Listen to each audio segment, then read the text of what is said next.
Good morning, students. Let's start our today's class with chapter number 5, Mother's Day, of a snapshot.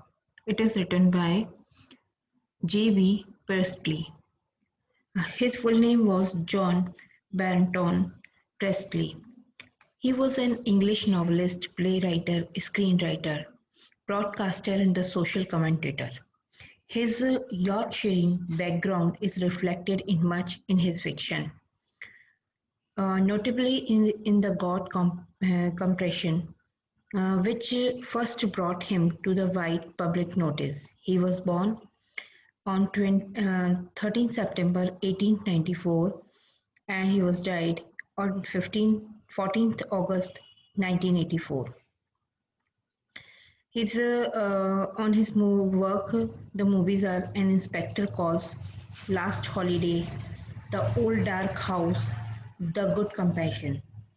So now we will go through the chapter. What is the main theme of? First of all, I will tell you about the theme of the chapter. This is a humorous play portrayed the status of a mother in the family.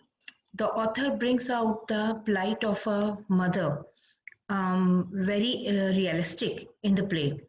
Mrs. Annie Pearson, the mother, is not treated well by her husband, by children.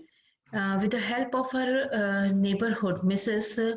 Fitzgerald, and the magic spell, which temporarily allows them to be interchange their roles, means they have changed body, each other body to. She stands up to their right. Mrs. Annie Pearson's family is shocked at the change, but they learn to behave properly with her so that she gets the respect that she deserves. So let's start the play. What is the play? I will tell you about everything. So first of all, I will tell you about the characters of the play. Here, the first character is Mrs. Fitzgerald. She is Mrs. Annie Pearson's neighborhood. She is quite strong-willed, knows magic and helped Mrs. Annie Pearson to perform the spoiled member of their family.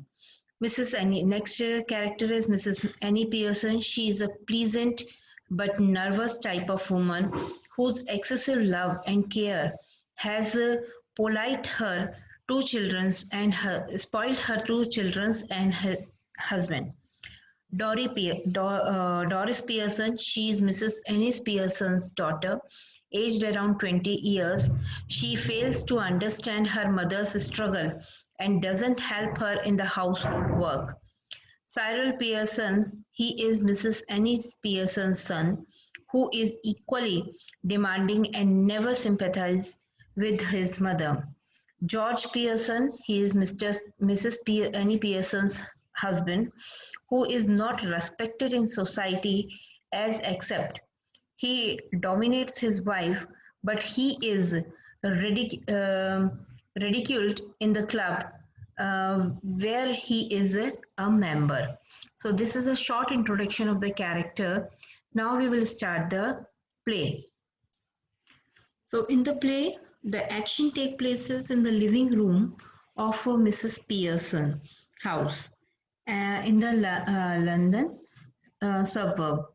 And at that time, the living room of the Mrs. Pearson and afternoon time is there, comfortably furnished, which the like a living room is there. It is furnished. It is given in the scene that where the bed is there, where the chairs are there. All that thing is given here. That they are seated there. Both the ladies were seated there. This. And everything is ready and the curtain raised in the afternoon autumn and the stage can be well lit. Mrs. Pearson all right, Mrs. Fitzgerald at left and sitting the opposite to each other at a small table on which there are two teacups and saucers and the cards which Mrs. Fitzgerald has been telling Mrs. Pearson's fortune. Mrs. Pearson is a pleasant but a worried-looking woman in her 40s. Mrs. Fitzgerald is old,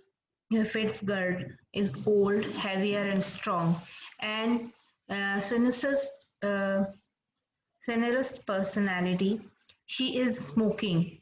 It is very important that these two should have sharply contrasting voice. Mrs. Pearson's speaking is very light, furried, short of tone, with a touch of southern croaking perhaps, and Mrs. Fitzgerald with a deep voice, rather Irish perhaps.